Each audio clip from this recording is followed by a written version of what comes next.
Okay. Hopefully my audio is coming through all right. I have a new / updated headset because my old one was starting to die on me. Hopefully the audio is coming through okay. Sound levels looks like it is, which is excellent. Hopefully the quality's fine. I haven't been able to test that accurately, and plus I sound really weird to myself, so it's hard to be sure. But in any case, welcome back to Free Read Fridays. I am your intrepid narrator, Fraggeth, and today we're going to be reading Three Blind Mice by Lewis Padgett. My time today is unfortunately limited.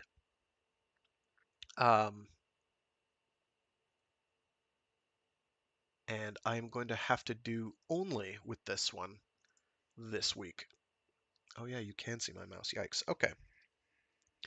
But it's a fairly meaty one, so we'll give it a go. I have not read this before. This is a totally new experience to me.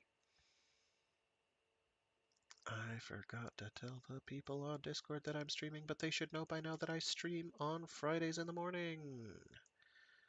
I should probably have a link to the Discord where I'm usually at, but it's... Give me one sec. Oh yeah, thanks Windows, making yourself known that way.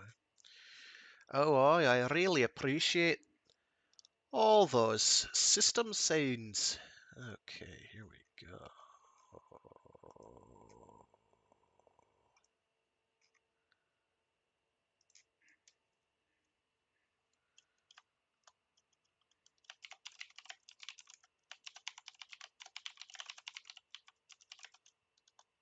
Time again.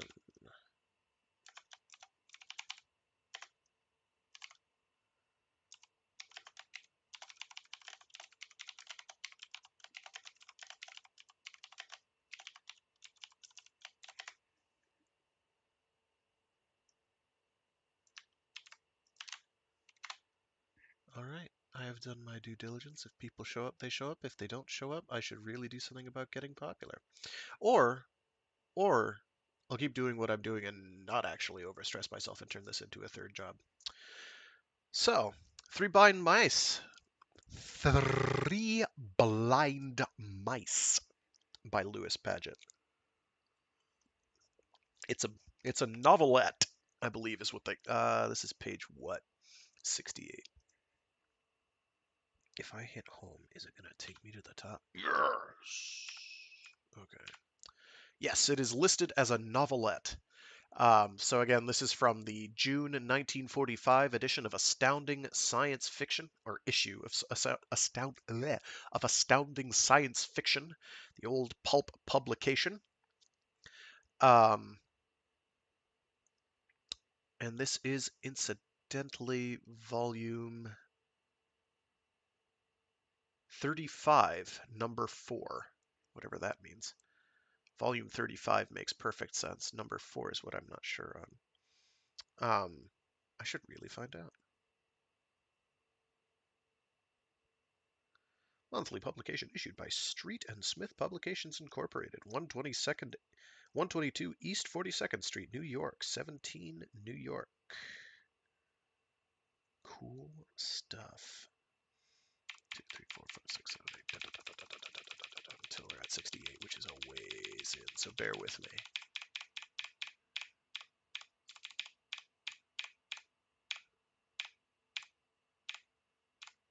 There we go. Sorry about that. I should have just typed it in.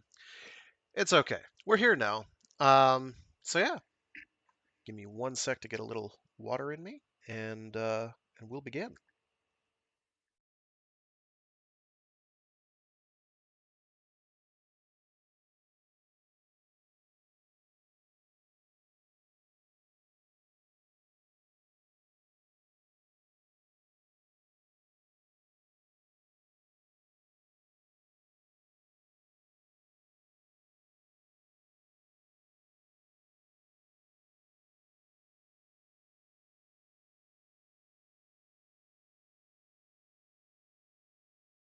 There were 3 kinds of telepathic baldies in the world: the sane, well-adjusted; The completely insane ones, mutants spoiled in the making, and the paranoids. And those last were deadly. Three Blind Mice by Lewis Padgett. Illustrated by Orban. Under the helicopter, disturbed by the lake. Whoops! Under the helicopter, disturbed by the hurricane downblast, the lake was lashed to white foam. The curving dark shape of a bass leaped and vanished. A sailboat tacked and made toward the farther shore. In Barton's mind there flamed for an instant a ravening madness of hunger, and then an intensity of pure ecstasy, as his thought probed down into the depths of the waters, and made contact with some form of life in which there was instinct, but no reason, only the raging avidity of life-lust that, after 15 years, was so familiar to him now. There had been no need for that purely automatic mental probing. In these calm American waters one found no sharks, no crocodiles, no poisonous sea snakes. It was habit alone, the trained alertness, that had helped to make David Barton expert in his field, one of the few vocations available to the minority of telepathic baldies. And after 6 months in Africa, what he wanted most of all was not contact, but something to calm his psychic tension. In the jungle, a baldy can find a communion with nature that out-Thoreaus Thoreau, but at a cost. Beneath that pagan spirit of the primeval beats the urgent pulse of strong instinct, self-preservation almost without reason. Only in the paintings of Rousseau that had survived the blow-up had Barton felt the same vivid, almost insane passion for life. Where men are weary of green wine and sick of crimson seas. Well, he was back now, not far from his grandfather's birthplace near Chicago, and he could rest for a while. Genealogy, for Barton as well as for all other baldies, started with the blow-up and the hard radiations that had smashed the cities of the world and begun what amounted to a new race. And perhaps a damned race. His hands moved over the complicated controls, sending the copter smoothly up, as though by that action he could escape what was inescapable. You lived, for the most part, on the Earth, and if you happened to be a telepath, well, there were of course advantages as well as disadvantages. Nobody lynched baldies anymore, of course. Fairly secure, almost accepted, in their cautious self-effacement, italicized by the wigs they invariably wore, they could find jobs and a pattern for living. Specialized jobs, naturally, which must never involve too much power or profit. Jobs in which you turned your specialized talent to the betterment of the social unit. Barton was a naturalist, a collector of big and little game. And that had been his salvation.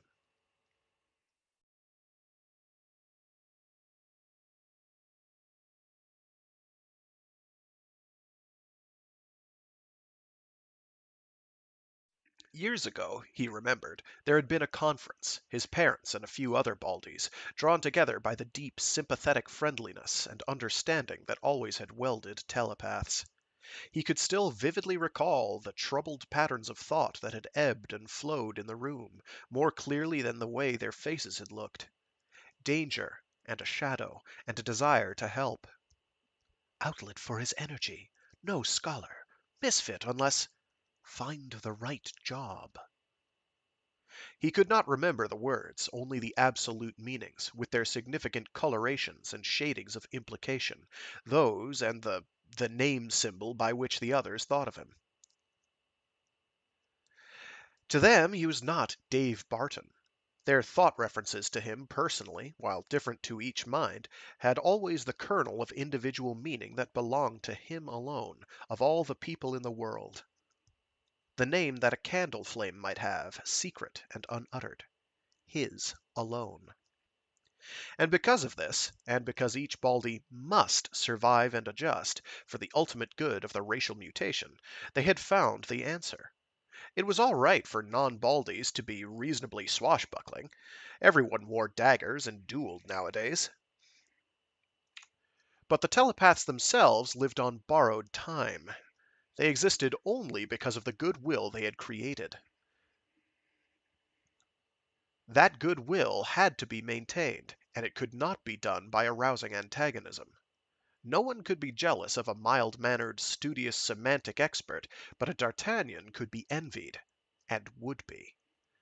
An outlet, then, for the boy's curiously mixed inheritance, his blood from pioneering, trail-blazing ancestors, mixed with the cautious Baldy strain. So they had found the answer, and Baldy did his pioneering in the jungles, matching his keen mind against the brute savagery of tiger and python. Had that solution not been reached, Barton might not have been alive now, for the non-Baldies were still wary, still intolerant. Yet he was no extrovert. He could not be. Inevitably, he grew tired of the ceaseless symphony of thought that rolled like a living tide even in the deserts and the seas. Erecting a mental barrier wasn't enough. Behind that protective wall beat the torrents of thought, and they were sensed. Only in the upper air was there escape for a while, which explained why all Baldies were expert helicopter pilots.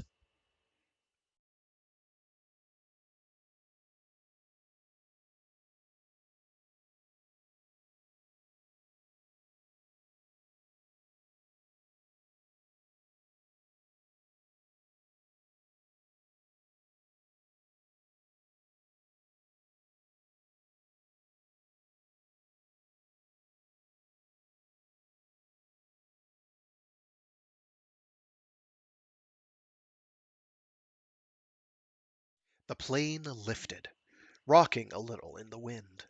Beneath Barton, the lake was dime-sized and dime-colored. Around its borders grew, more thickly than it had 50 years before, the Limberlost forests, a swampy wilderness where the small roving bands of malcontents migrated constantly, unable to adjust to communal life in the hundreds of thousands of villages that dotted America, and afraid to unite. In union, there was death. As long as atomic bombs were easy to make, as long as they were cached secretly by every town, the balance of power could not tip dangerously in any one direction. And that was fine for everyone but the malcontents. They were antisocial, and probably would simply die out eventually. The lake became a pinpoint and vanished. A freighter copter, with its string of gliders, whipped westward below, laden perhaps with cod from the Great Banks towns, or with wine grapes from the New England vineyards. Names had not changed much as the country changed. The heritage of language was too strong for that. But there were no towns named New York, or Chicago, or San Francisco. There was a psychological taboo there, the familiar fugue that took the form of never naming one of the new, small, semi-specializing villages after the cancerous areas of desolation once called New Orleans or Denver.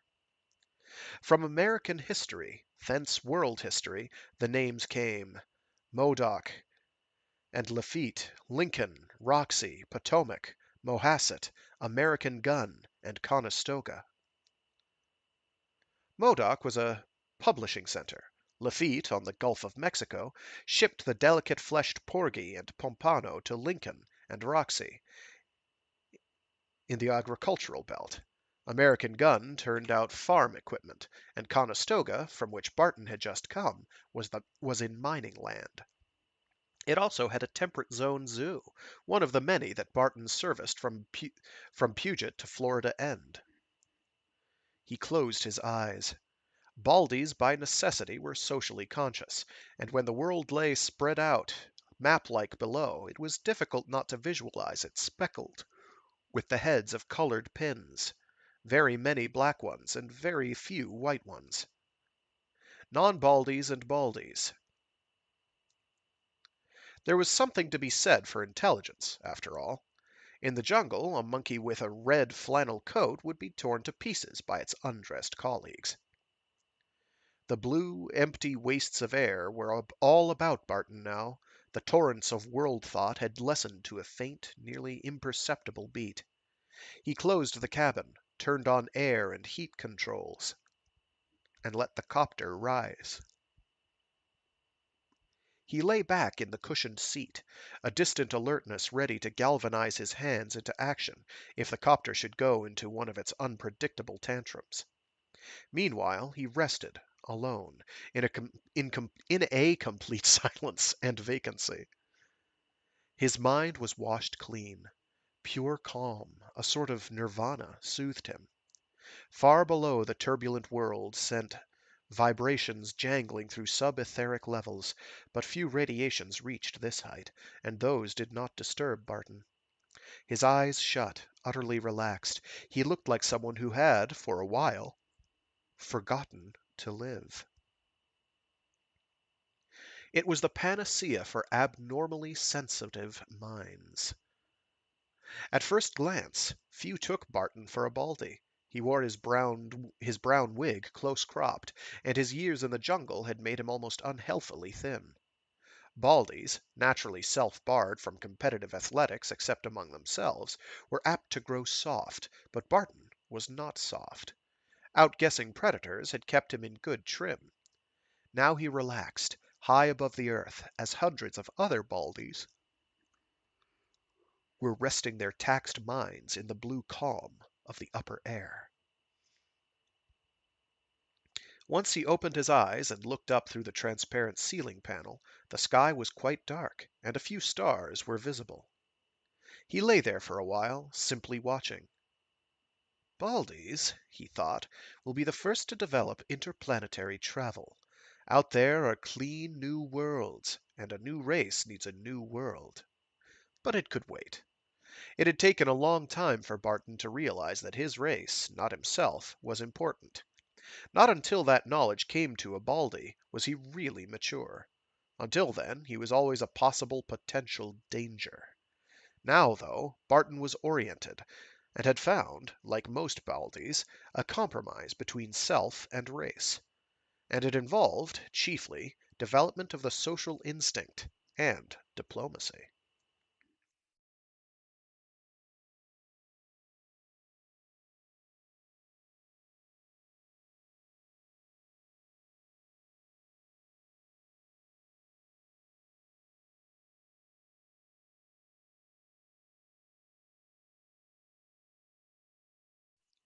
Several hours had gone past quickly.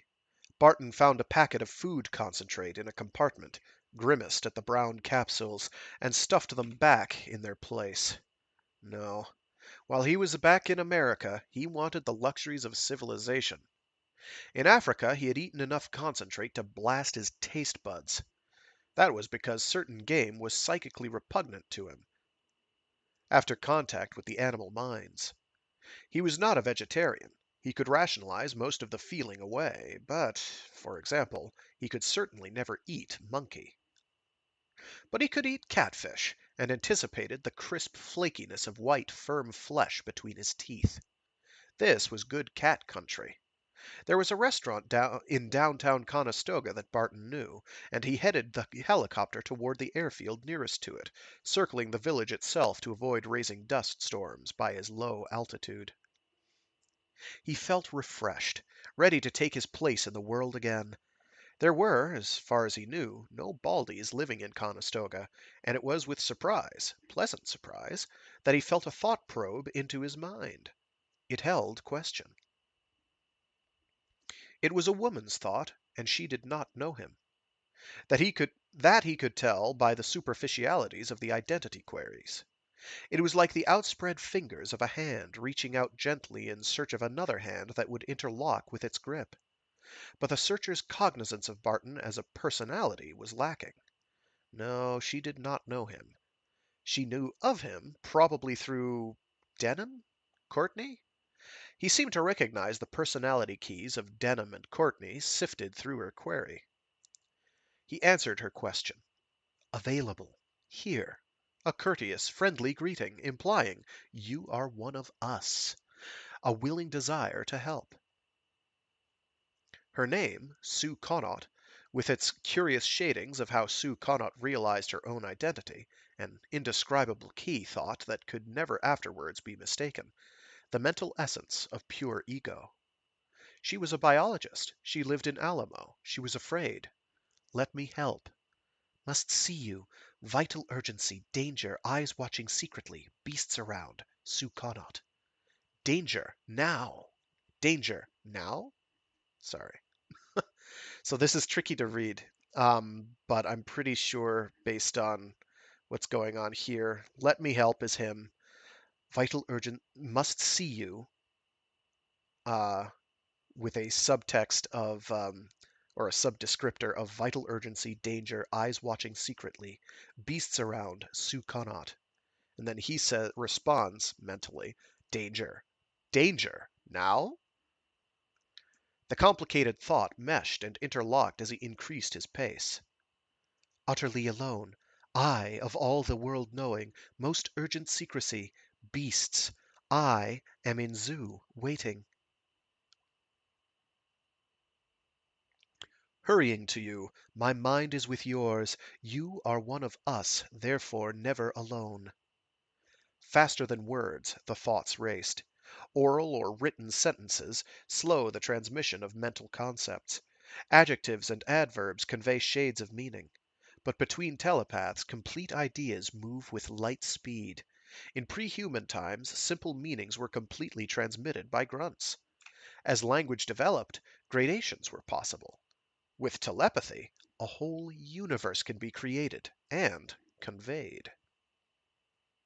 I'm not sure what these long hyphens everywhere are all about. I'm not sure if I'm reading those aloud properly. I'm hoping I am. Even so, common denominators are necessary. The girl was dodging some vital issues, afraid to visualize it? I don't know if that's a mistyping. What? Let me help! Wariness, even here, danger of them. Pretend utterly all is normal. Use oral speech until... Her mind closed. Puzzled, Barton automatically raised his own barrier. It is not, of course, ever possible to shut one's mind completely away from the persistent probing of another telepath. At best, one can only blur the thought wave by superimposing others upon it, or by submerging the salient ideas deep down in the formlessness of non-thought. But they are resilient things, thoughts. Not even the trained minds of Baldies can keep them submerged very long. The very fact of concentrating to keep them down maintains their wavering shapes cloudily in the background of the mind. So a barrier can be raised, of willful obscurity or deliberate confusion. Reciting the multiplication tables is one evasion, but not for very long or very efficiently. Only the instinctive politeness which a Baldy learns with his alphabet makes the raising of a barrier the equivalent of blanking. A barrier's efficiency is mostly in the mind of the other man, not one's own, if he be a proper telepath.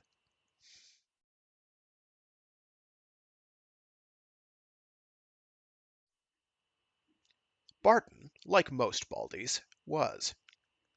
He looked away immediately as Sue Connaught's thoughts veered from contact with him.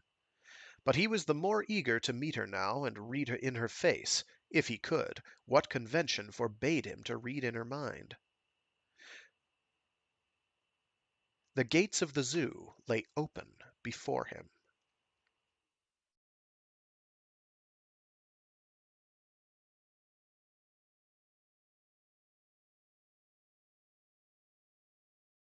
So far, the prose is interesting.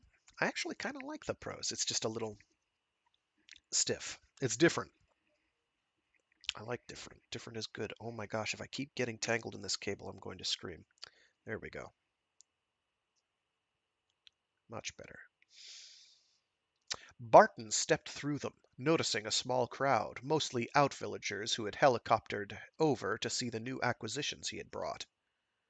But, despite barriers, he could, as always, sense a Baldy here, and he let his instinct guide him to where a girl, slim in slacks and white blouse, was standing by a railed enclosure, held there by some fascination. He sent his thought forward, and it was met by a sudden, desperate warning. "Barrier! Barrier!" He reacted instantly. He stepped up beside her, looking beyond the railing, into the enormous tank where a torpedo body moved lazily. He knew that Sue Connaught had looked into the shark's mind, and had seen something there that held a tremendous significance to her. "So you don't like it?" he said. There was no danger in speech. To a telepath, with barrier raised, it was more secret than thought. "No," she said. "I suppose it takes conditioning." "But you're a biologist." "Rabbits and guinea pigs. Even those make me blush sometimes, but carnivores." "Tackle a weasel sometime," he suggested. "It's pure insanity. Come on." He led her out of the crowd, toward the terrace where canopied tables were scattered. "Have a cocktail?" "Thanks." He glanced back at the shark's tank. Barton nodded. It could be bad if one wasn't used to it, but he was used to it. "Shall we go somewhere else?" he asked, pausing in the act of drawing out a chair for her. "A zoo can be pretty uncomfortable if you aren't—" "No, it's safer here. We've got to talk, and we can do it pretty freely in a place like this. None of us would come here for pleasure." With her mind she glanced around at the encircling madness of beast thoughts, then blurred the surface of her mind again as a protection, and smiled at Barton appealingly. They had met, as all Baldies do, upon a footing of instant semi-intimacy. Non-telepaths may take weeks of friendship to establish a knowledge of one another's character. Baldies do it automatically at first contact, often before they meet at all. Often, indeed, the knowledge formed in the first mental meeting is more accurate than later impressions colored by the appearance and physical mannerisms of the telepaths. As non-Baldies, these two would have been Miss Connaught and Mr. Barton for a while. But as telepaths, they had automatically, unconsciously summed one another up while Barton was still in the air. They knew they were mutually pleasant in a contact of minds. They thought of one another instantly as Sue and Dave. No non-Baldy, eavesdropping on their meeting, would have believed they were not old friends. It would have been artificial had the two behaved otherwise than this, once their minds had accepted each other. Sue said aloud, "I'll have a martini. Do you mind if I talk? It helps." And she glanced around, physically this time, at the cages. "I don't see how you stand it, even with your training. I should think you could drive a Baldy perfectly gibbering by just shutting him up in a zoo overnight." "Just by shutting him up in a zoo overnight." Barton grinned, and automatically his mind began sorting out the vibrations from all around him, the casual trivialities from the monkeys, broken by a pattern of hysteria, as a capuchin caught the scent of a jaguar, the primal, implacable vibrations from the panthers and lions, with their undertone of sheer, proud confidence, the gentle, almost funny radiations from the seals. Not that they could be called reasoning thoughts. The brains were those of animals, but basically the same colloid organism existed under fur and scales as existed under the auburn wig of Sue Connaught.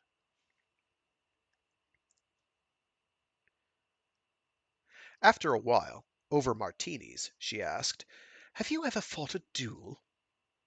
Barton instinctively glanced around. He touched the small dagger at his belt. "I'm a Baldy, Sue." "So you haven't?" "Naturally not." He didn't trouble to explain. She knew the reason as well as he did.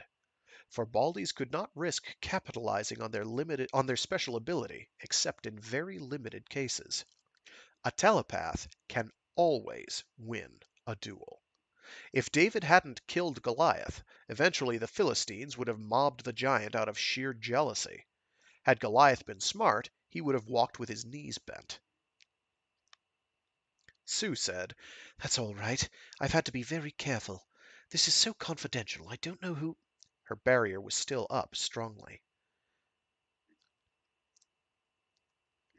"I've been in Africa for 6 months. Maybe I'm not up with current events." Both of them were feeling the inadequacy of words, and made them impatient. "Not current. Future. Things are help from Qualify. She stopped and forced herself into the slower grammatical form of communication. I've got to get I've got to get help somewhere, and it's got to be one of us. Not only that, but a very special kind of person. You qualify. How? Because you're a naturalist, she said. I've looked the field over, but you know what sort of work we usually get. Sedentary occupations, semantics experts, medical and psychiatric interns, biologists like me, police assistants. That came closer, but I need a man who can get the jump on another Baldy. Barton stared and frowned. A duel? I think so, she said. I can't be sure yet, but it seems the only way. This must be completely secret, Dave. Absolutely secret. If a word of it ever got out, it would be very bad for us. He knew what she meant, and pursed his lips in a soundless whistle. That shadow always hung over every Baldy. What is it? She didn't answer directly. You're a naturalist. That's fine. What I need is a man who can meet a telepath on slightly more than equal terms. No non-Baldy would do, even if I could talk about this to a non-Baldy. What I've got to get is a man with a fast-moving mind who's also trained his body to respond faster than instantly. Uh-huh. There weren't many, she said. Even when minds move at the same speed, there's always a fractional difference in muscular response, and we're not too well trained. Games of competitive skill. I've thought of that, Barton said, more than once, too.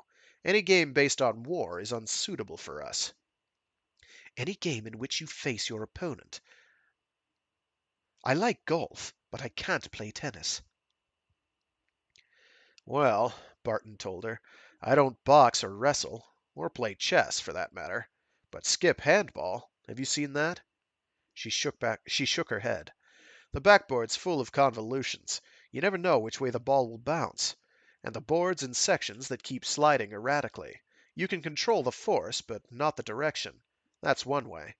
It's something new, and naturally it isn't advertised, but a friend of mine's got one at his place. A man named Denham. He told me about you. I thought so. Uh-huh. For 15 years you've been catching everything from tigers to king cobras. That takes good timing, the way you do it. Any man who can outguess a king cobra. Watch your barrier, Barton said sharply. I caught something then. Is it that bad? She drew a shaky breath. My control's lousy. Let's get out of here. Barton led her across the zoo's main area. As they passed the shark's tank, he sent a quick glance down and met the girl's eyes worriedly. Like that, eh? She nodded. Like that, but you can't put them in cages. Over catfish and Shasta white wine, she told him.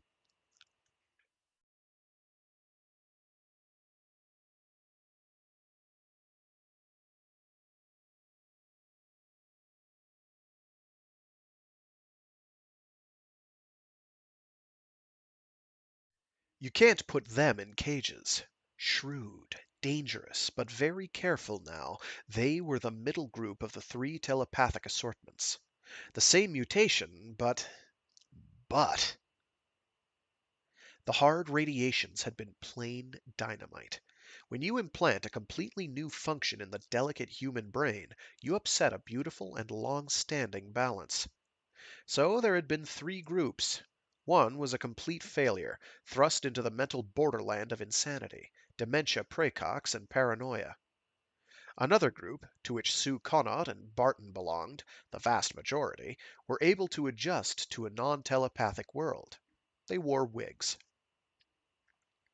But the middle group was paranoid and sane. Among these telepaths were found the maladjusted egotists, the ones who for a long time had refused to wear wigs, and who had bragged of their superiority. They had the cunning and the utter self-justification of the true paranoid type, and were basically antisocial. But they were not mad. And you can't put them in cages. for they were telepaths, and how can you cage the mind?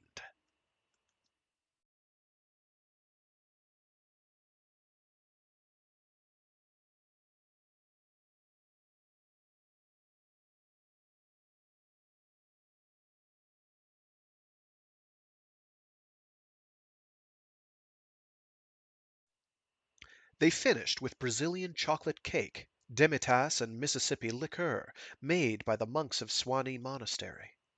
Barton touched his cigarette tip to the igniter paper on the pack.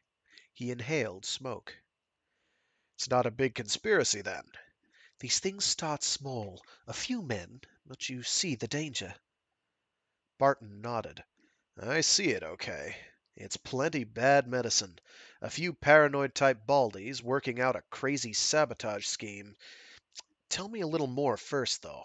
For instance, why me? And why you? To a non-telepath, the question might have been obscure. Sue raised her brows and said, You, because you've got the reflexes I spoke of, and because I had the luck to find you before I got desperate enough to look for a substitute. As for me, she hesitated. That's the oddest part. No one could have stumbled onto them except by accident. Because telepathy, of course, isn't tight beam. It's a broadcast. Any receptive mind can pick it up. The minute enough people band together to make a city, that's noticeable. And the minute baldies get together and form any sort of organization, that's noticeable too. Which is why paranoids never made much trouble, except individually. Banding together would have meant running up a flag, one that could be seen for miles. And so? So they've got this special means of communication. It's secret, absolutely unbreakable code. Only it isn't merely code. Then we could detect and trace down, even if we couldn't break it. This is telepathic communication on an entirely new band, one we can't even touch. I don't know how they do it. It might be partly mechanical, or it might not. Children have a higher perceptive level, but we can catch their thoughts. This is mental ultraviolet. Do you realize the implications? Smoke jetted from Barton's nostrils. Yeah, it wrecks up the balance of power. Completely.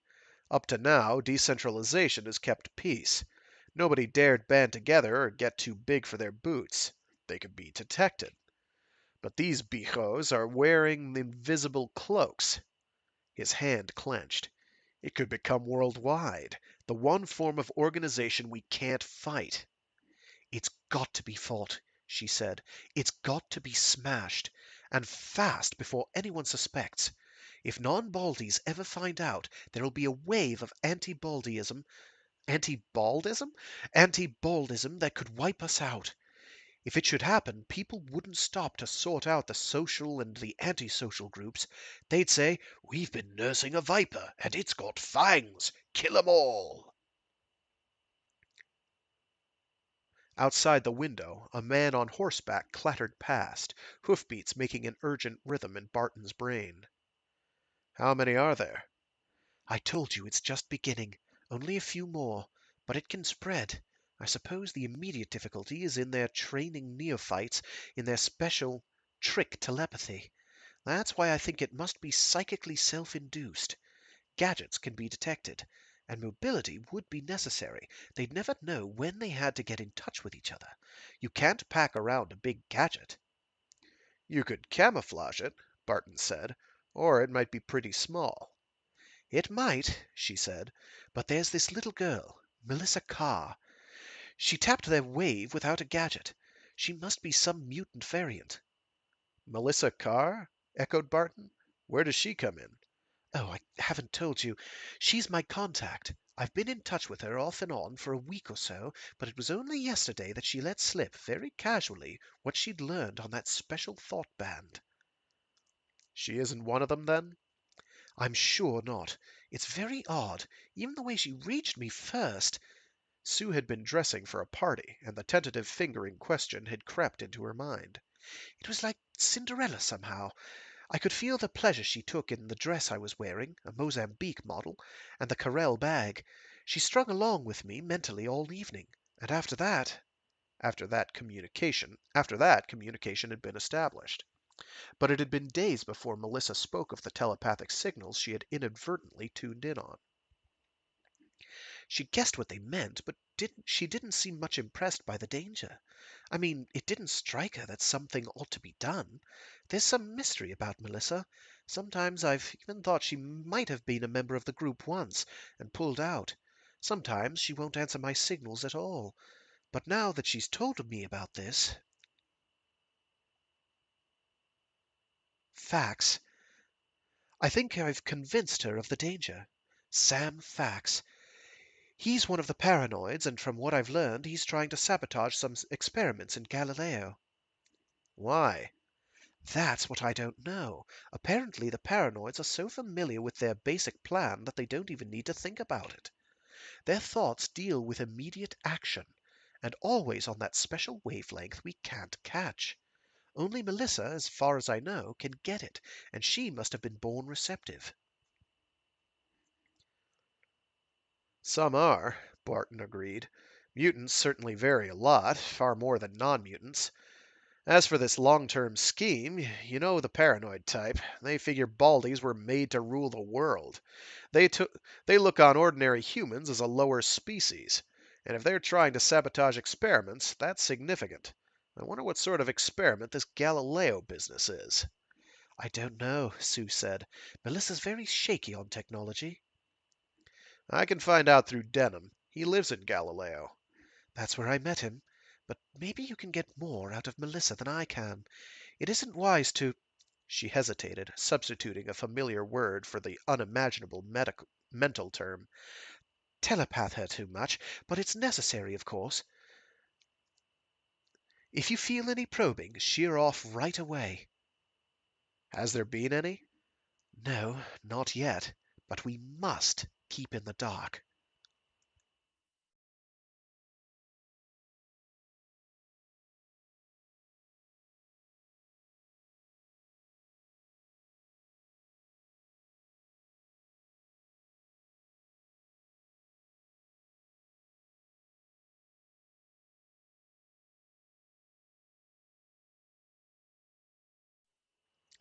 Sue hadn't asked Barton if he would help. She knew that he would. Preservation of the race had been implanted in every Baldy, though in the paranoid type it had been warped and distorted. Now Sue's mind reached out, searching, questioning, seeking the lock to fit her key. And almost immediately the answer came. It was like one hand drawing two others together. Sue mentally introducing Melissa Carr to Barton. He felt something fumble, shy and almost gauche, and then they locked. He sent out friendliness and warm assurance. Instantly he was conscious of a strong femininity that amounted to almost sexual attraction. Half clear, half clouded, he sensed what Melissa Carr meant to herself, the intangible consciousness of living ego, different in each individual, and the softness of curling hair, wig, and the softness of a mouth against fingers drawn gently across them, a demure withdrawal that had in it shades of color and scent, and then something that was the equivalent of a curtsy, purely mental, and with an oddly old-fashioned flavor. After that, he knew he could never mistake Melissa Carr's mind for that of another Baldy. This is Dave Barton, Melissa. Recognition, pleasure shaden. A question. Trust? So much danger. Utter trust, yes. Strong affirmative. Urgency. Many different messages coming strongly. Shadow of menace of Sam Fax. A growing explosive stain in Galileo. Cannot speak. Another symbol for speak. Long possible personal danger. And all these gradations of meaning at once, three minds interlocking like a color wheel, focusing to the central white spot of revelation and truth. There were no barriers, as in oral conversation. Like light, the thoughts intermeshed and wove in question, answer, and statement, and despite the concentration, all three had time for the more intimate shadings that took the place of tonal values. It was the capacity for such rapport that made round-table debates so popular among Baldies, the logical and aesthetic play of minds that could ultimately resolve into an ecstasy of complete common awareness. Physically, there was no polygamy among Baldies, but mentally the social group had expanded, lending an additional depth and richness to their lives. But this was merely a hint of complete rapport. Barton was searching for clues in what Melissa told him. He was no technician either, so he was going at it from another angle, that of the naturalist, trained in probing protective coloration, skilled in unraveling the predator's tangled tracks. How many? 3. No more? 3. And images of Galileo and other towns, symbols of names and identities, a feeling of shadowy communion, links of hatred. And suddenly, in her mind, he sensed something curiously, disturbingly familiar. He did not know what it was, but momentarily it broke the smooth flow of communication while he searched.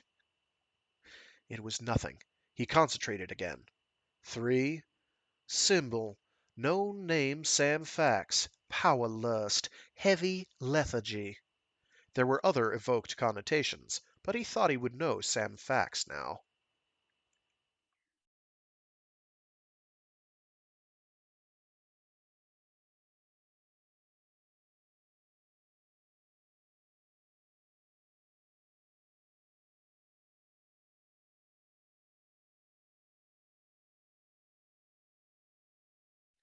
The other symbols resolving into names. Ed Vargan, mixed with a curious concept of size difference, and Bertram Smith, where there was sensed a cruelty akin to that of the blood-drinking carnivores. Though with a difference. Barton had reached into the mind of a weasel when it was feasting, and the sheer flood of ecstasy had almost frightened him. Smith was intelligent, though he, like the others, had that singular quality of what? Darkness, distortion, blindness. Yes, Sue thought. They're blind, blinded by their paranoia. They can't see this world at all, as it's meant to be. And Melissa's visualization of the three, vicious small things running through the dark, teeth bared. She identified them, Barton realized, with what? With mice. She had a horror of mice, which to her were far more horrible than insects or snakes. Well, he could understand phobias. He himself was abnormally afraid of fire. Most Baldies were phobic in one degree or another, a penalty paid for increased mental sensitivity. He thought, I must move fast. If they communicate, they may go into hiding. I must kill them in one stroke. At one stroke. Can they read your mind? They do not know Melissa Carr exists. But if one is killed, they will be warned. You must be kept safe. Where are you? Refusal, definite refusal. It would be best to tell me so no one can find me so as long as I don't think my location. There are no directional finders for telepathy. The concept she expressed meant more than telepathy. It was the symbol for a whole race and its unity. Can you locate Vargan and Smith? Certainly. They spoke freely in their private wavelength. In their private wavelength. Vargan is in Rye. Smith is in Huron. How can you catch their wavelength? Puzzlement. A helpless mental shrug. Born to me? Barton thought, when one of them dies, the others will be warned. Listen carefully. Be sure to relay their plans. They must not escape. Melissa thought of the three, small, gray, vicious things scuttling across the floor. Barton grinned tightly. See how they run, he told her. See where they run to.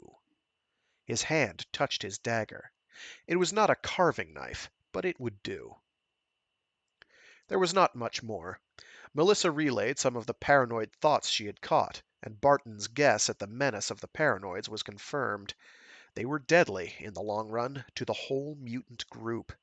Individual deaths did not matter much in this era of the duello, but to risk the goodwill of the entire race was mad dog tactics. Nor did there seem to be any motive.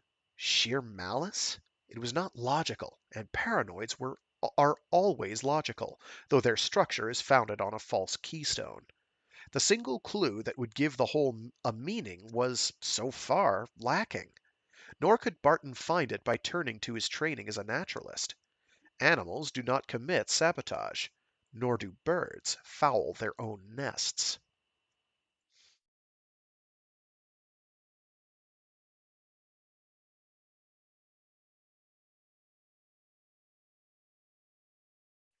After Melissa had left them, Sue showed her impatience. "I want to help," she said, orally now. "There must be some way." "There isn't. You said yourself that this takes a very special skill. You're a biologist. You didn't you don't react instantly, the way I do, and if you were along, my attention would be diverted. I've got to concentrate." "You'll kill them, then?" "Certainly I'll kill them. Luckily there are only three, according to Melissa. She wasn't lying, I could tell that." "Oh, she's honest," Sue agreed, "but she's certainly hiding something." Barton shrugged. "It doesn't matter. What this calls for is prompt action. I can't do much investigating. If I plant any thoughts or questions in non-Baldy minds, the paranoids will start wondering. I've got to eradicate those bijos before the infection spreads. There are plenty of paranoid Baldies who'd join. There are some interesting. Okay. There are plenty of paranoid Baldies who'd join a movement like that if they were able to master the secret wavelength." "So what'll I do?"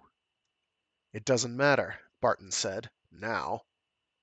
Your job's finished. It's my meat now." They stood up together. Outside, on the village sidewalk, he left her with a hand clasp that held a deep significance. All around them, the casual evening life of the town was moving, brightly lighted and symbolic of the vast, intricate check and balance system that held civilization together. The civilization that tolerated Baldies, and, though perhaps a little grudgingly, gave them a chance to work out their own salvation. Both of them were thinking of the same thing: how easily that ordinary throng could be integrated into a blood-hungry mob. It had happened before, when Baldies were still new to the world, and the danger still smoldered. So Barton went off alone, with the unspoken commission of the whole race commanding him to do what since birth he had been conditioned to do. The race was important, the individuals were not. His helicopter had already been serviced, and he took off for Galileo on the Atlantic seaboard, still thinking about what he had to do. He was so abstracted that only automatic radio signals kept him from colliding with other copters. But, finally, the lights of the technicians' town glowed on the horizon. Like all the communities devoted to technology, Galileo was larger than most villages. Scientists were peaceful folk, and no tech town had ever been dusted off. Niagara, with its immense source of power, held more people than Galileo, but the latter had a far larger area. Due to the danger of some of the experiments, the town sprawled out for miles, instead of being the tight, compact village that was the general American pattern. Because of this, there was surface car transport, an unusual thing. Barton guided himself to Denham's house. There were no apartments, of course, in a highly individualistic though interdependent culture, and by good luck found the man at home. Denham was a mild, round-faced Baldy whose wigs had year by year grown grayer until his present one was shot with white. He greeted Barton warmly, but orally, since there were people on the street, and Baldies were tactful about demonstrating their powers. Dave, I didn't know you were back. How was Africa? Hot. I haven't had a game of skip handball for 6 months. I think I'm getting soft.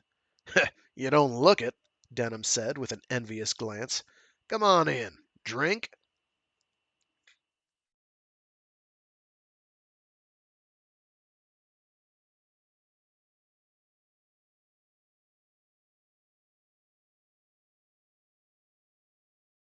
Over a highball, they talked non-essentials.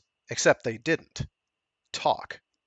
Barton was feeling his way. He didn't want to tell Denham too much, especially since Sam Fax was here in Galileo, and he went all around the subject without finding out much. It proved more difficult than he had expected. Eventually, they ended in the game room, stripped to shorts, facing a vertical wall, scooped into innumerable convolutions, divided into segments that jiggled erratically. There they played skip handball, and Barton's mind went back to his discussion with Sue. This was one game that telepaths could play. It was easy to tell in advance how hard Denham would swat the ball, but there was no earthly way of judging the angle of reflection. The two bounced around a good deal, getting plenty of exercise, and carrying on a telepathic conversation as they played. Denham indicated that his favorite game was still crap shooting, or roulette by preference.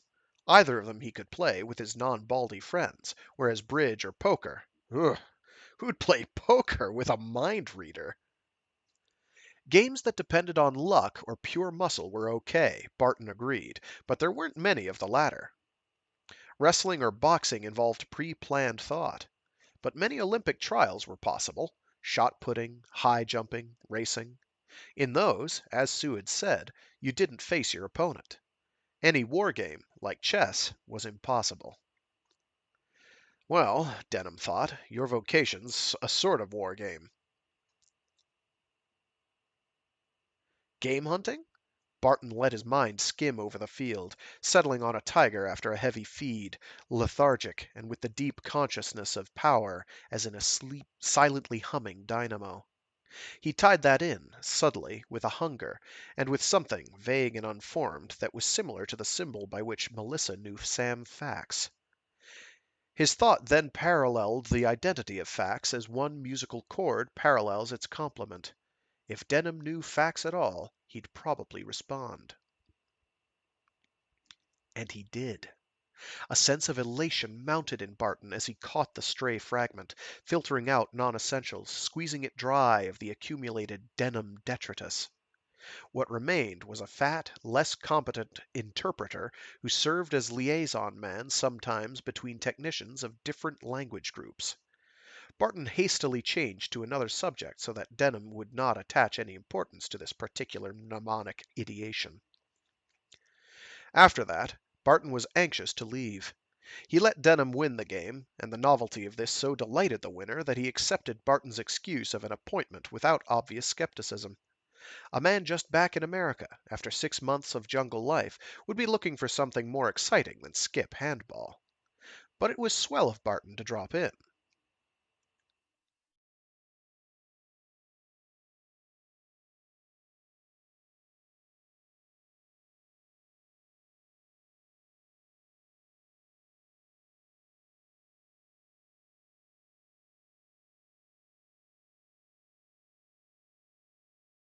Barton strolled along the streets, park-bordered, smooth-tiled, letting his receptive mind absorb the thoughts that boiled around him.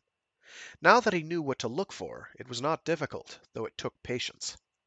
Patchwork scraps of information came to him very occasionally, and Barton did something to which Baldies very seldom resorted. He put leading questions into the minds of non-Baldies. This had to be done, for Barton could read only what lay above the threshold of conscious awareness. And it took real, straining effort to force even a brief stimulating impulse into a non-receptive mind. The average man is not a telepath, and to communicate mentally with him is like trying to push a needle between closely fitted tiles. He can, under special circumstances, receive thoughts, but he himself cannot recognize them as impulses from another mind. Barton was sweating when he had finished, yet he had managed to pick up considerable information. Moreover, he had done it so subtly that Fax himself, if he tuned in, would certainly be unsuspicious. A good many people had thought of Fax tonight, but they were ordinary thoughts, except to Barton, who fitted the jigsaw together. A little here and a little there. And finally he had the picture. An interpreter, altering a shade of meaning as a Tibetan talked to a Bengali, and as both of them turned to a Yankee physiochemist. Okay, that's a sentence. And finally, he had the picture. An interpreter, altering a shade of meaning as a Tibetan talked to a Bengali and as both of them talked to a Yankee physiochemist. It was the easier because technicians, immersed in their work, were apt to be insensitive to the finer gradations of human contact, and the result was that here in Galileo a gadget was being built that would eventually cause trouble. Just how, not even Fax knew, of course, but his smattering of technical knowledge was sufficient to enable him to smear up the works. A shade of meaning in one man's mind, a slightly different hue in another's, when both should have matched exactly. These, and other things, told Barton that Fax was a racial traitor. Oh boy, that's a loaded term. Um, it makes more sense given the context of the short story, but whoo boy, is that a loaded term in the modern era. That has baggage. Moreover, he found out where Fax lived. Now, standing outside the man's bungalow, he tried to communicate with Melissa Carr. Almost immediately, her thought touched his in the ordinary radiation level. Play it careful, he ordered. Use generalities. And again he was deeply conscious of her femininity, of the softness of curling hair and the smoothness of a curved, youthful cheek. Through the cool, fresh night air breathed something like a wisp of perfume. Agreement. Can you locate the others for me quickly and exactly? Yes, in keep in keep tuned in to you know what. Again agreement, and that delicately feminine demureness, soft and curiously attractive. She was a little afraid, Barton sensed, and he felt a strong impulse to protect her. A picture of Melissa Carr was beginning to form in his mind, though he knew that it was of necessity prejudiced. Mental concepts and visual ones may differ a great deal. But he thought that Melissa had a small, triangular face, fragile and with delicate features, and that face was framed with glossy, jet black curls.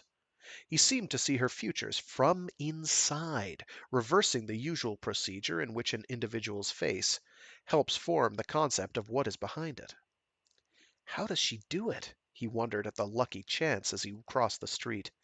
Out of all the people in the world, only she can tune in on the special wavelength of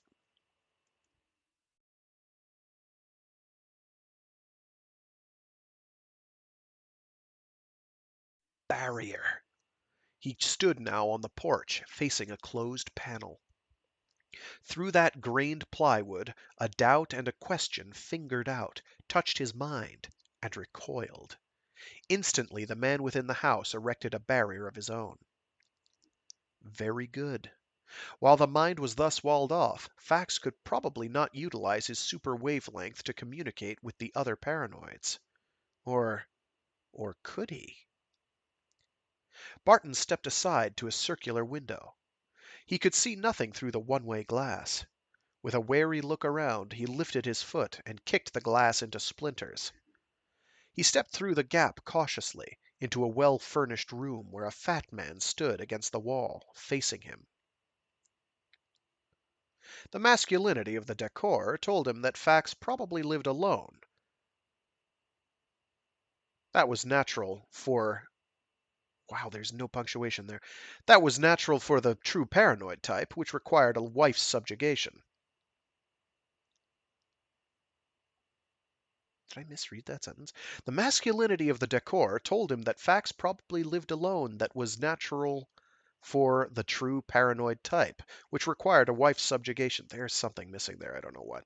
Fax would not have married a telepath, and no non-Baldy could have lived with him for long. 20 years ago, Fax would have been wigless, but this particular type had learned caution since then. The man's wig was of gleaming yellow that went oddly with his heavy, ruddy face.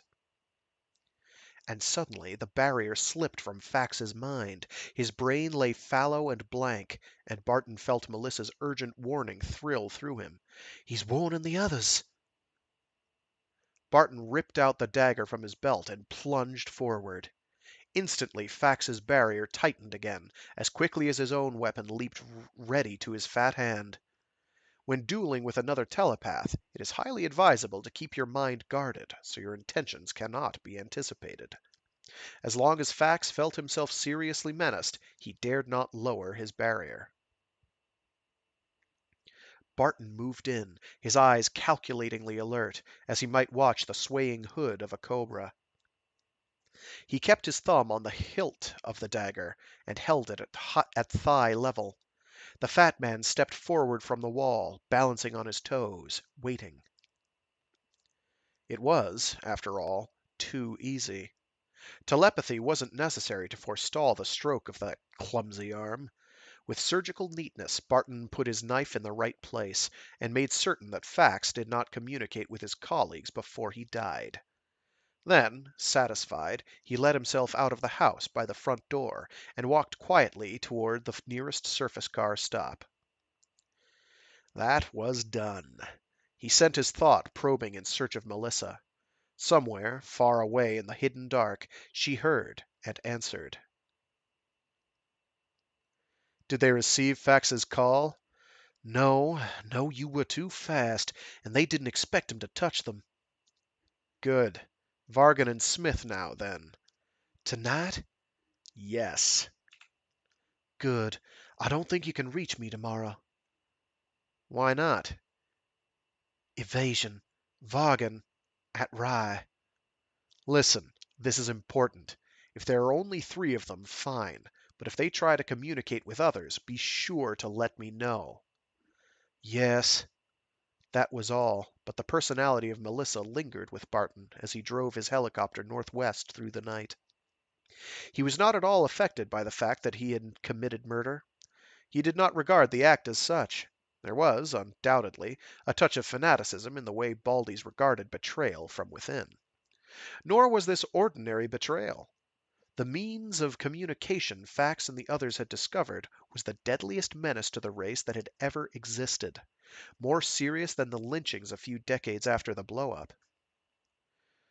Barton had fallen into a mental pattern that always was dominant when he hunted.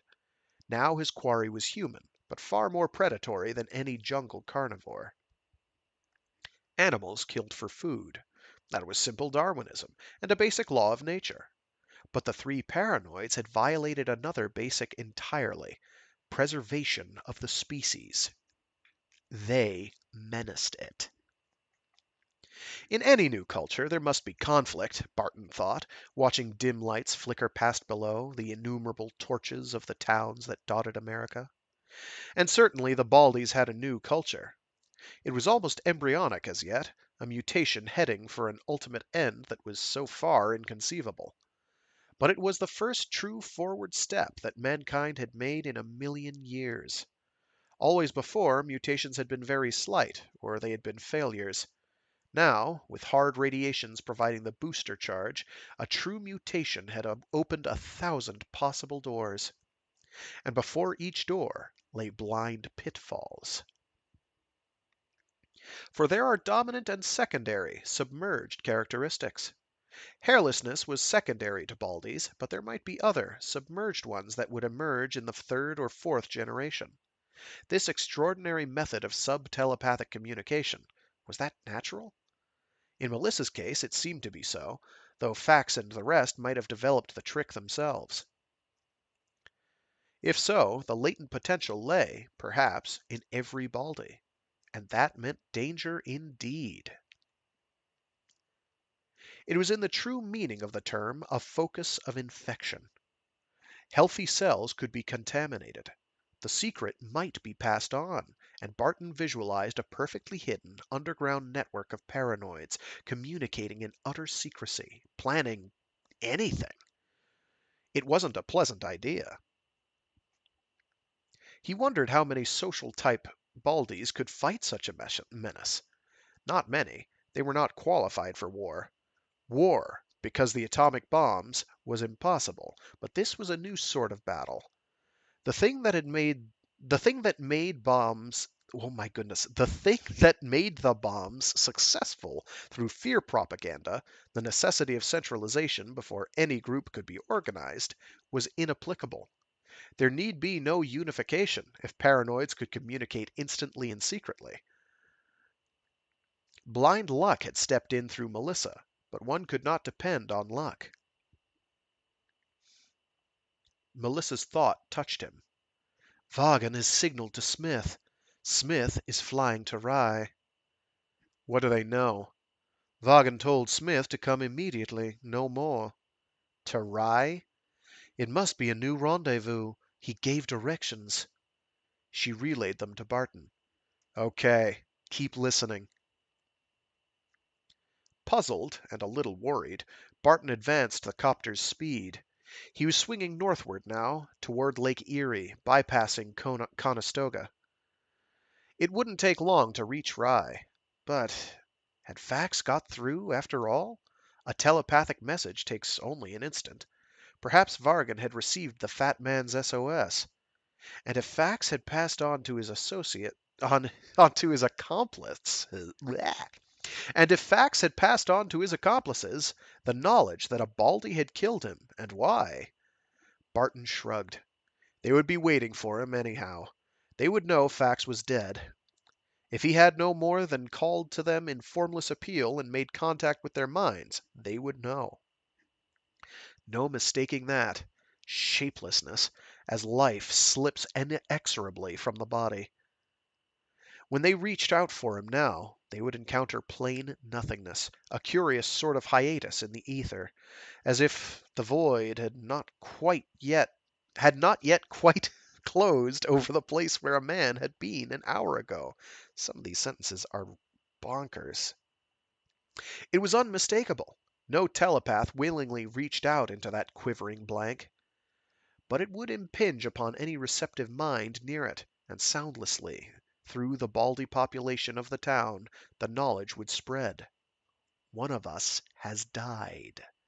Yes, Vargan and Smith knew by now, but they did not yet know, in all probability, how he had died. It might have been an accident.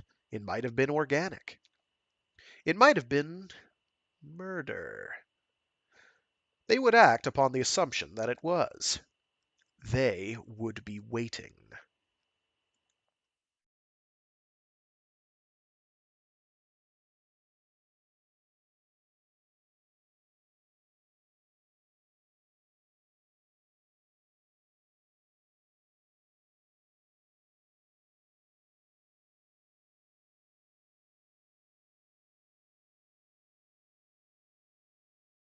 The nearest Rye airfield to his destination was deserted, only the automatic landing lights flicking on as he dropped to Earth. Melissa's directions had been clear. He walked half a mile up a road, turned into a narrow lane where moonlight made eerie patterns between flickering leaves, and stopped before an unlighted cottage. As he waited, a thought touched him. Come in. That was Vargan, the size difference realization, a submerged matrix in his mind, a pattern under moving water. Come in. But Vargan didn't know Barton. He was radiating blind, conscious only that a Baldy was waiting in the lane outside the cottage. A light came on. The door opened. A small man, scarcely more than 5 feet tall, with an abnormally large head, stood on the threshold, a black silhouette. No traps?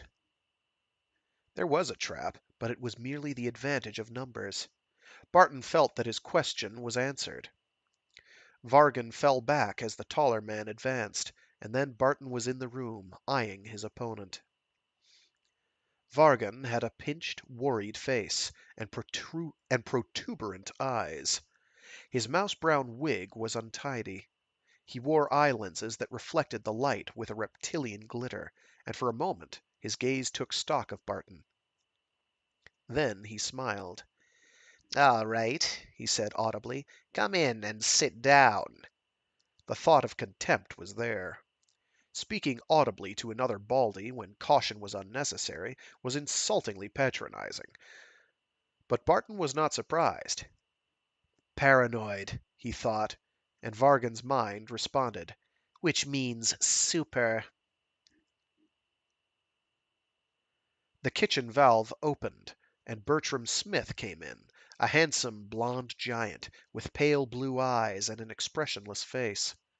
Smith carried a tray with bottles, glasses, and ice. He nodded at Barton. "Vaughan wanted to talk to you," he said. "I see no reason, but—" What happened to Fax? Vargan asked. Never mind. Have a drink first. "Poison?" Sincere denial. We are stronger than you. Barton accepted a glass and sat down in an uncomfortable table chair. He did not want to be too relaxed. His mind was wary, though he knew the uselessness of putting up guards. Vargan hunched his dwarfish form into a relaxer and gulped the liquor. His eyes were steady. Now, what about Fax? "I killed him," Barton said. He was the weakest of us all. "All 3 of us." "Good. Only 2 left now." Vargan grinned. You're convinced you can kill us, and we're convinced we can kill you.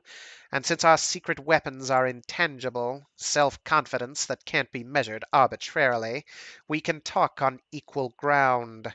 How did you know about our means of communication?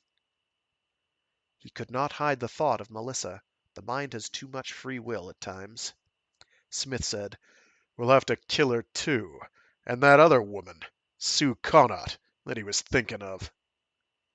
No point in keeping up useless concealment. Barton touched Melissa's mind. "They know. Listen, if they use their secret wavelength, tell me instantly." Immediately is pretty fast, Vargan said. "Thoughts are fast." All right, you're underestimating us. Fax was the newest of our band. He wasn't fast-minded, and he was a pushover for you. Our brains are highly trained and faster than yours. That was a guess. He couldn't know, really. Egotism influenced him. "Do you think," Barton said, "that you can get away with whatever you're trying to do?" "Yes," Smith said, in his mind a blazing fanatical conviction that glared like a shining light. "We must." "All right. What are you trying to do?" Preserve the race, Vargan said, but actively, not passively. We non-Baldies, he still used the term, though he wore a wig, aren't willing to bow down before an inferior race, Homo sapiens. "The old quibble. Who says Baldies are homo superior? They simply have an additional sense." That's all that keeps man from being a beast. An additional sense. Intelligence. Now there's a new race. Now there's a new race. It's telepathic. Eventually, the next race may have prescience. I don't know, but I do know that Baldies are the future of the world. God wouldn't have given us our power if he hadn't intended us to use it.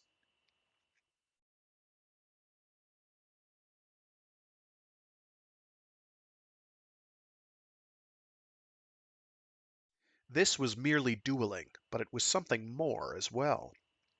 Barton was intensely curious, for more than one reason. "You're trying to convince me?"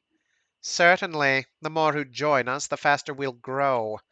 If you say no, we'll kill you.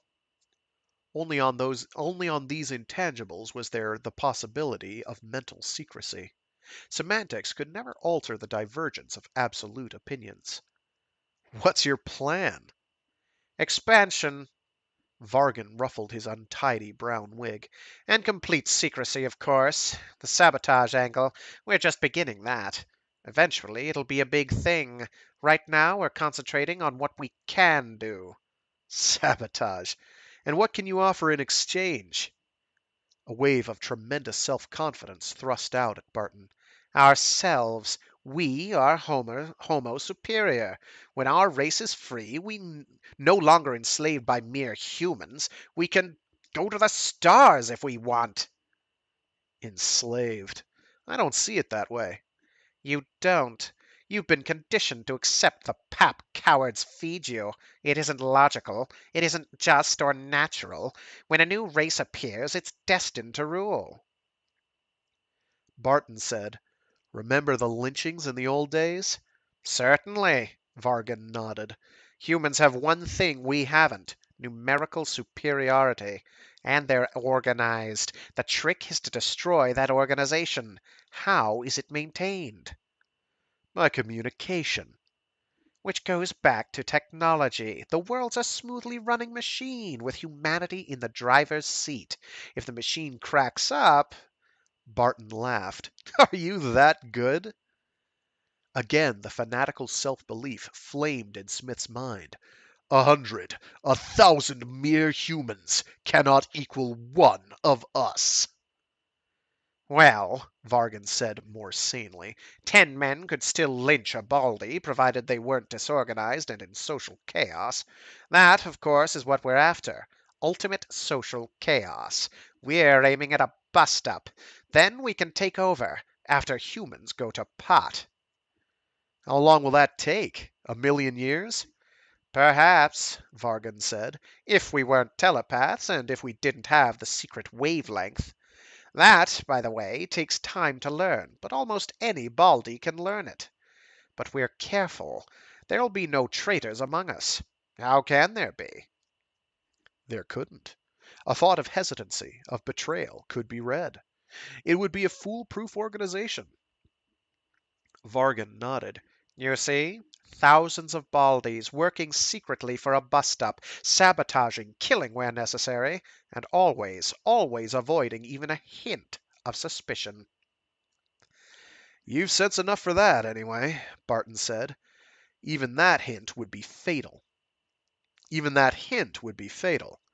I know it. Anger. Humans tolerate us, and we let them. We let them. It's time we took our rightful place.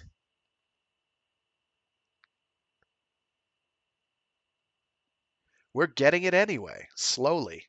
After all, we're intruders in a non-Baldy world. Humans have come to accept us. Eventually, we'll get their complete trust and tolerance.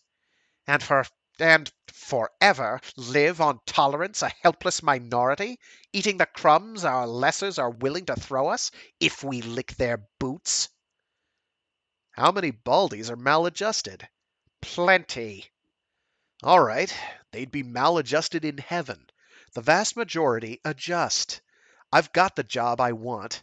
Have you? You never feel even a little irritated when people know you're a Baldy and look at you? Nobody's ever completely happy. Certainly a Baldy world would be rather more pleasant, but that'll come. There are plenty of worlds that will be available eventually. Venus, for one. So we sit and wait for interplanetary travel, Vargan mocked. And what then? There'll be slogans. Earth for humans, no Baldies on Venus. You're a fool. Has it never occurred to you that Baldies are the new race? He looked at Barton. I see it has. Every one of us has thought the same thing, but we've been conditioned to submerge the thought. Listen, what's the test of a dominant new race? It must be able to dominate. And we can. We've a power that no non-Baldy can ever hope to match. We're like gods pretending to be human because it'll please humans. We aren't gods. Compared to humans, we are gods. Do you feel pleased at the thought of rearing your children in fear, training them never to offend their inferiors, forcing them to wear wigs? Vargan's hand went up to his head, fingers clawed. This is the stigma of our cowardice. The day when we can walk hairless in a hairless world, then we'll have come into our heritage. All right, ask yourself, can you say that I'm wrong? No, Barton said. You may be right, but we're a small minority. The risk's too great. Since you speak of children, you can add a postscript about lynchings. That isn't pretty. Maybe you could get away with this, but you're certain you won't fail. And that's just crazy. You're refusing to admit arguments that might weaken your plan. If even a whisper of this ever got out, every baldy in the world, wigless or not, would be destroyed. The humans could do nothing less for their own protection, and I couldn't blame them. I admit you're logical to some extent, and you're dangerous because you've got the secret telepathic band. But you're paranoid, and that means you're blind.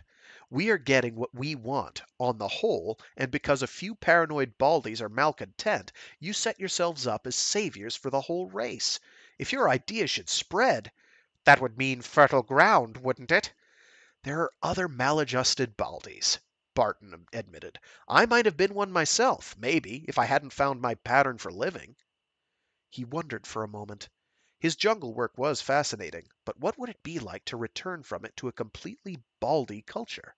A world in which he belonged, as no telepath could belong, really, in this day and age.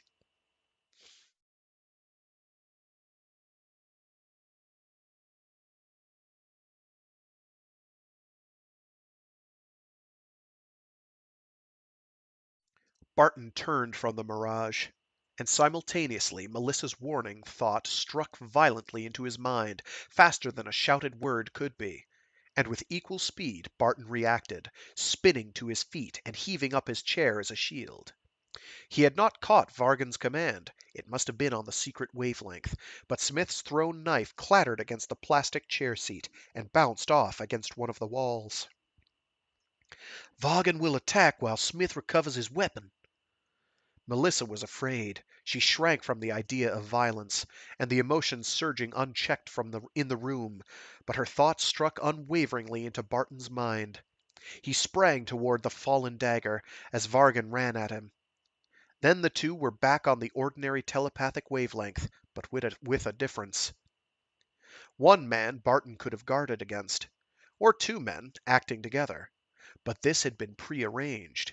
Smith was fighting independently, and so was Vargan. Two thought patterns struck into Barton's mind. Vargan was concentrating on the Druello. Left, right, feint, and feint again. Barton was skilled enough to be a match for his single opponent, but now Smith had picked up the fallen chair and was coming in with it. His mind was confused, too. Drive the chair forward? No, low. No, high. No. In a feint, there are two mental patterns, dominant and recessive. One has the ring of truth. But Vargan and Smith were attempting to act completely on impulse, purposely confusing their minds in order to confuse Barton. They were succeeding. And more than once, they flashed up to the secret band, so Melissa's thought warning was added to the confusion.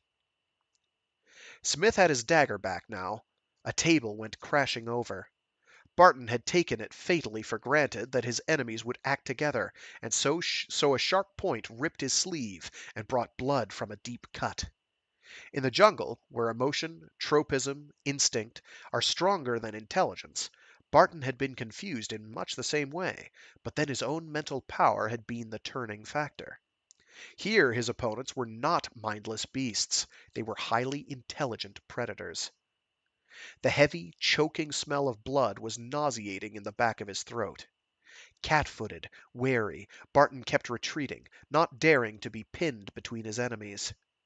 Abruptly, Melissa warned, "A rush!" And both Smith and Vargan came at him, blades gleaming where they were not crimson. Heart, clavicle, upstroke, feint. Confused and chaotic, the furious thoughts caught him in a whirlwind. He spun to face Smith, knew his mistake, and ducked not quite in time. Vargan's dagger ripped his left biceps, and with that blow, Barton knew that he had failed. He was no match for the two paranoids.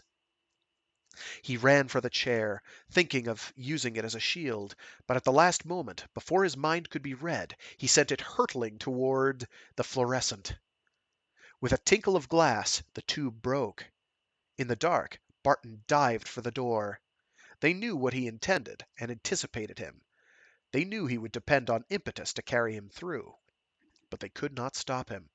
He got a knee hard on the point of his jaw, and, dazed, slashed right and left half mindlessly. Perhaps that saved him. He broke through, thinking of his copter. Escape and help now. He felt Vargan's thought. The shortcut. Thanks, he said. He sent back mockingly. The shortcut saved time, and he was long-legged. As yet, there were no plans. He did not try to think of any. Escape and help. Details later. The paranoids came after him for a short distance. No use. He'll make it. Get my copter. Right. We'll trail him. They went elsewhere. Barton felt their brief questions touching his mind, though, and concentrated on running. He could not easily escape the paranoids, now that they knew him, nor would they again lose touch with his mind. The landing field was still vacant, except for his own helicopter. He got in and sent the plane southwest, a vague thought of Sue Connaught guiding him. Melissa could not help. He didn't even know where she was. But Sue was in Conestoga, and between the two of them... Also, she had to be warned. He reached for her mind across the dark miles. What's wrong? He told her. Get a weapon. Protect yourself. I'm coming in. Plan? Don't try to think of any. They'll know. And Melissa, frightened, the psychic scent of fear strong in her thought, how can I help? Don't reveal where you are. If we fail, tell the truth to other Baldies. These paranoids must be destroyed. Sue, can I intercept their copter? No, don't try. They're following, but not overtaking.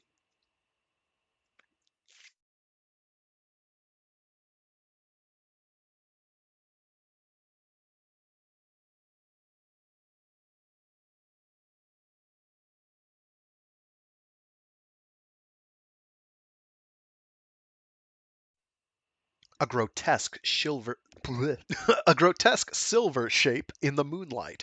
The pursuing helicopter raced in Barton's track. He improvised a bandage for his wounded arm. After consideration, he wound many heavy strips of cloth around his left forearm. A shield, if... He could not plan his tactics. That would be fatal. Telepaths could not play chess or any war game because they would automatically betray themselves. They could play skip handball, but that had a variable factor, the moving backboard. The movable backboard. If a random factor could be introduced... Vargan's eager question touched him. Such as... Barton shivered. He must, somehow, manage to act on impulse, without any preconceived plan. Otherwise, he would inevitably fail. He called Melissa. Are they using the secret band? No. If we fail, it's your job. Vargan and Smith must die. This is more important than merely killing 3 men. If other paranoids get the idea, if they, too, learn the secret wavelength, this suicidal movement will grow. And non-Baldies will inevitably find out about it, sometime. That will mean the annihilation of every Baldy on Earth. For the humans can't afford to take chances. If we fail to check the paranoids, it means the end of our whole race. The lights of Conestoga glowed. No plan yet. Don't try to think of one. There must be a way, Vargan urged. What? Sue broke in. I'm coming up in my copter. The zoo was below, dark now, except for the silvering moonlight. Another plane, gleaming bright, lifted into view to intercept them. Sue thought, I'll ram them. Fool, Barton thought. Don't warn them. But it was a new idea, thrust suddenly into his own mind, and he reacted instantly. Mechanical controls are not instantaneous. By Vargan's sudden decision to drop to a lower level, where a collision with Sue's plane would not be fatal, he had put himself too close to Barton. And Barton's hands stabbed at the controls. Vargan read the thought as fast as it was conceived, but his copter could not respond with the speed of thought. The flying vanes meshed and crackled. With a scream of tortured alloys, the 2 ships side-slipped. The automatic safety devices took over, the ones that were not smashed, but only low altitudes saved Barton and his enemies from death. They crashed down in the central zoo area, near the shark's tank. Vargan read the thought in Barton's mind, and telepathed to Smith urgently, "Kill him! Fast!" Barton scrambled free of the wreckage. He sensed Sue hovering above, ready to land, and told her, "Turn your lights on. The spots. Top illumination. Wake the animals." He dodged away from the two figures closing in on him. He ripped the bandage from his upper arm and let the smell of fresh blood scent the air. And he yelled. From Sue's copter, beams of light glared down, flaring into cages, dazzling bright. "Kill him," Vargan thought. "Quick!"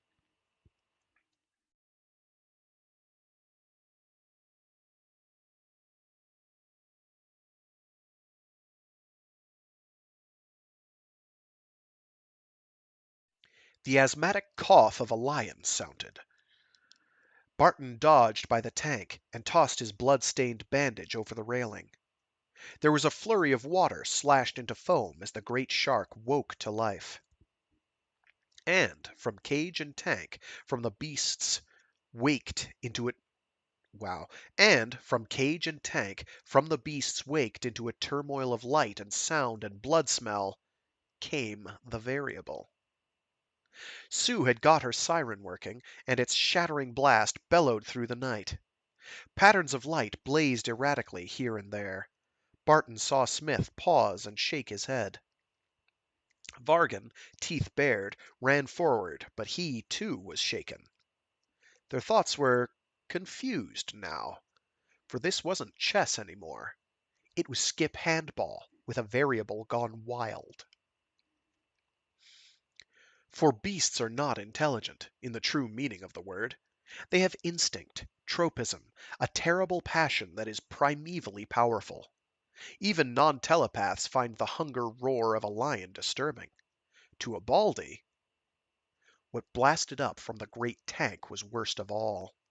It shook even Barton. The paranoid minds could not communicate, could scarcely think, against that beast torrent of mental hunger and fury that poured through the night. Nor could they, now, read Barton's mind. They were like men caught in the blazing rays of a searchlight. Telepathically, they were blinded. But Barton, a trained naturalist, had better control. It wasn't pleasant even for him. Yet his familiarity with tiger and shark, wolf and lion, gave him some sort of protection against the predatory thoughts. He sensed Melissa's terrified, panic-stricken withdrawal, and knew that Sue was biting her lips and trying desperately to keep control. But for half a mile around that mental Niagara, telepathic communication was impossible, except for a very special type of mind. Barton had that type of mind. Because he could read the thoughts of Vargan and Smith, and because they could not read his, the duel ended in his favor. He had to kill the pair before help came. The paranoid secret had to be hushed up forever. And, with the sharp blade of his dagger, he finished his job. Smith died silently. From Vargan's waning mind came a desperate, passionate cry. "You fool! To destroy your own race!" Then silence, as the copter's siren faded and the spotlights blinked out. Only beast cries and the turmoil of water in the enormous tank.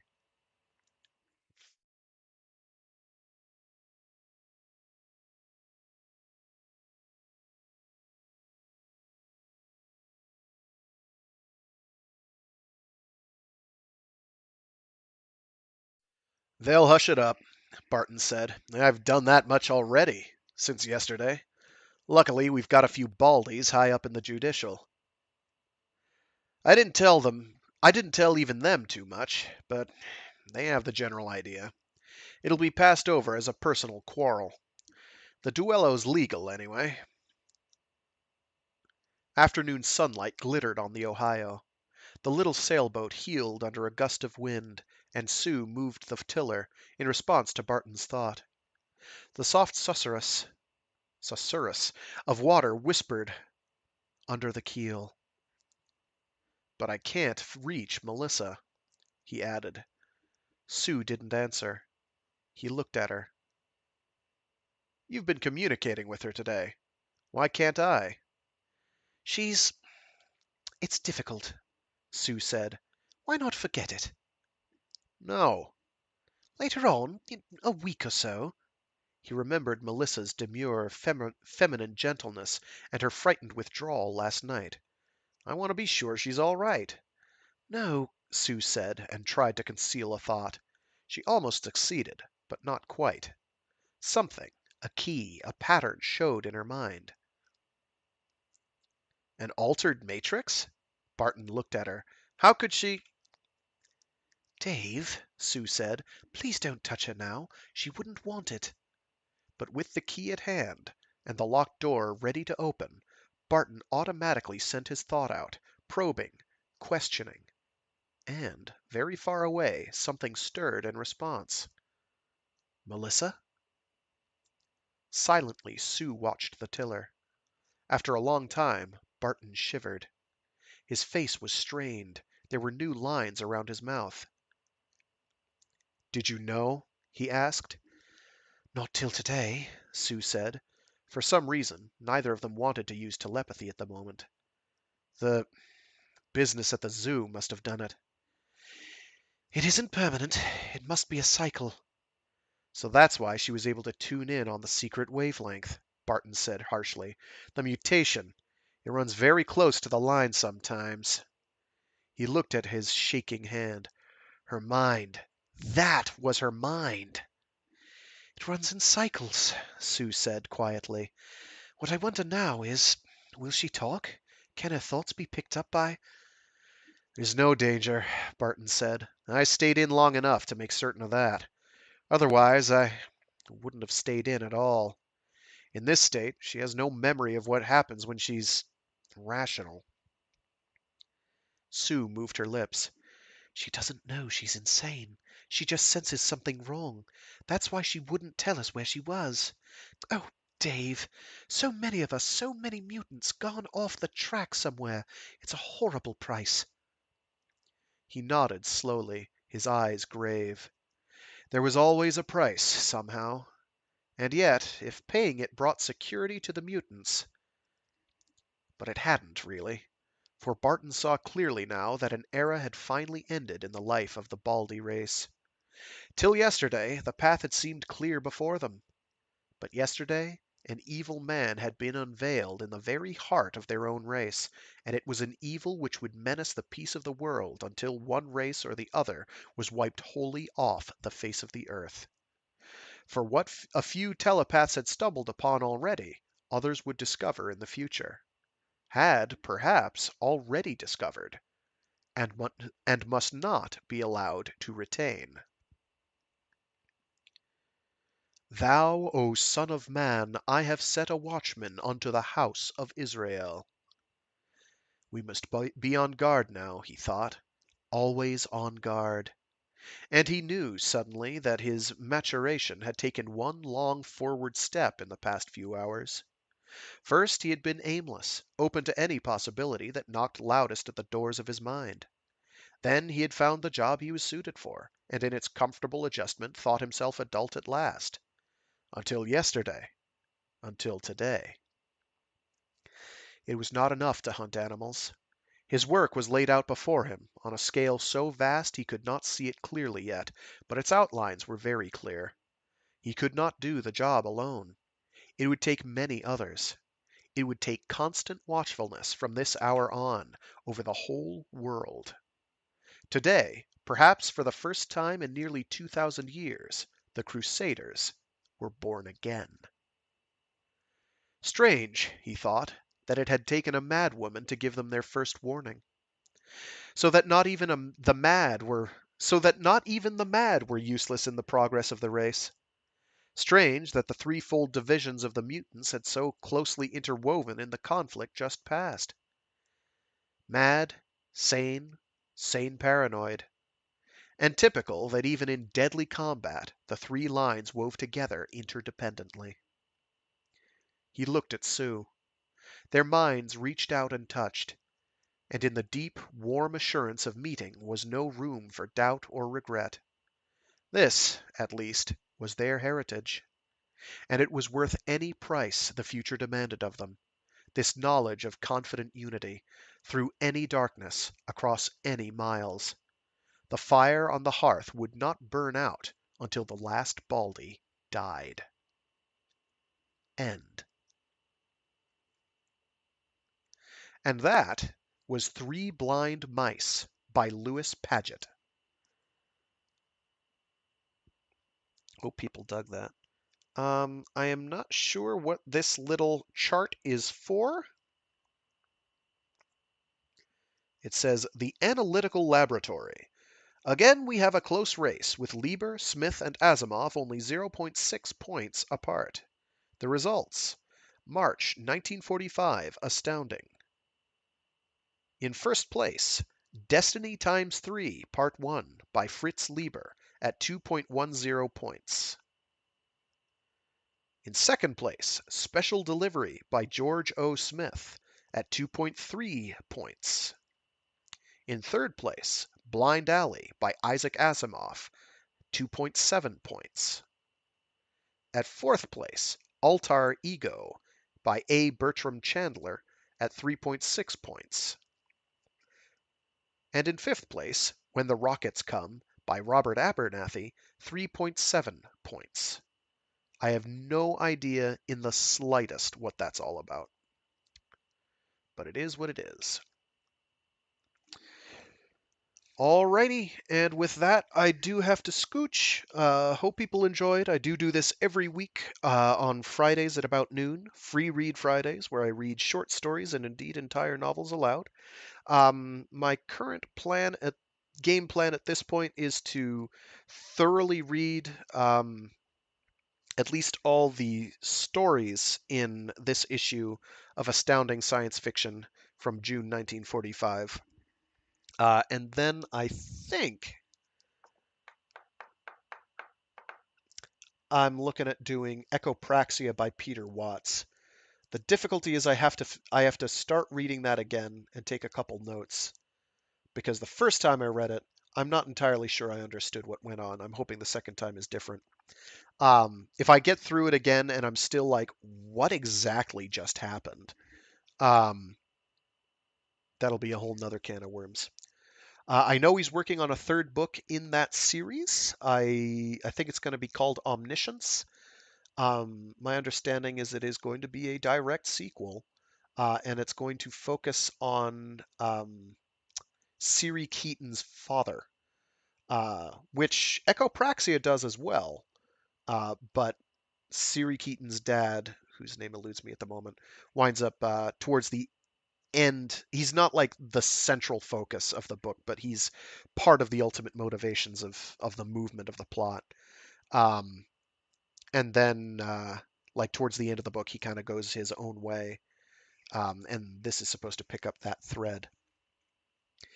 Um, I can't wait for him to release that book. I'm pretty hyped, but I don't know if there's a date on it at this point, because he's not done writing it. So it'll be done when it's done. I trust Peter Watts to make that happen. At some point, I also kind of want to read some of his other books, like Starfish, um, which is also a fairly interesting. It's an that's from an interesting trilogy as well. It's quite a lot of interesting stuff goes down there. I like it. I can understand why people were upset, because there are some people who do some very, very, very unpleasant things to each other. But right now, I'm thinking long term. I also have had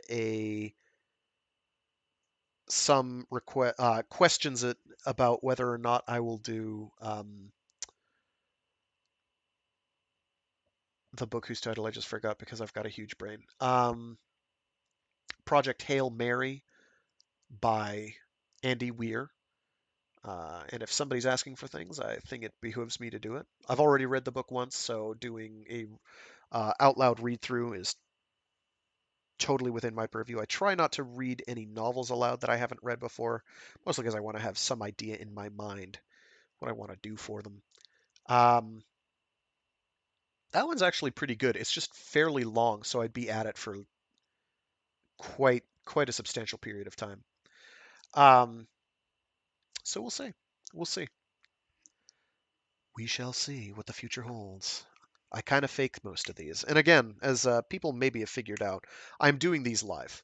Like I'm doing these live, and I have them all archived on my YouTube channel, which should be in the stream description. But I do them live. I don't go back and edit after the fact because A, I'm lazy. A, I'm lazy, and B, C point A. C A, I'm lazy. I'm not gonna do it. At some point, I kind of would like to do like a cleanly edited reading of a book. Um, I don't know, for like professional resume purposes or something. I don't know. In case somebody wanted me to do, book reading for money, which I'd be totally down to do, incidentally, because streaming certainly isn't making me or anyone else any real money. The people who are making money off it are few and far between compared to the actual populace. So I consider them an anomaly more than anything. I do other streams throughout the week. I've got a Mecha Monday stream where I do something giant robot related or mecha adjacent. This week, this coming Monday, I'll be streaming this newish game that came out on Steam called Mecha Knights Nightmare, which I think is best described by saying it is the bizarre yet adorable love child of Armored Core and Earth Defense Force, which is awesome. Um, on an extreme budget. Like it's very budget because it's like I don't know, one maybe between 1 and 3 guys working on it on their spare time. It's not very many people. I think it's only one person, but I'm not sure. But it's good fun. I also do a Warframe Wednesday stream where I do some Warframe for a couple hours because, Warframe. It's popular, right? Still, and I've been playing it since Word Go, so I am, if nothing else, a font of outdated knowledge on that. All right, thanks for tuning in. I will be getting to doing the getting everything that I've got videos into their proper playlists shortly, so you don't have to look for them in some dumb location. I try to do that every month. I should do it a lot more frequently, but I do it about every month. So that'll be reasonably organized. Alrighty. Thanks for tuning in again. If you tuned in, if you didn't tune in, it's okay. I forgive you. So long as you forgive me. If you're watching this on YouTube after the fact, feel free to tune in noon Eastern Standard Time on Mondays, Wednesdays, or Fridays. Feel free. Again, I don't make any money off this. This is just a hobby. Uh, so yeah, I don't take it too seriously. I do it very regularly. Though I usually won't know until the day of that I won't be able to do it that day. So it happens. Other than that, thanks to all who've tuned in over the last however long. I'll keep on doing it. If you're enjoying it, I'm enjoying it certainly. And have a good one. See you all later. I gotta go. I didn't see what time it was. Oh God. I'll see you later. Thanks again.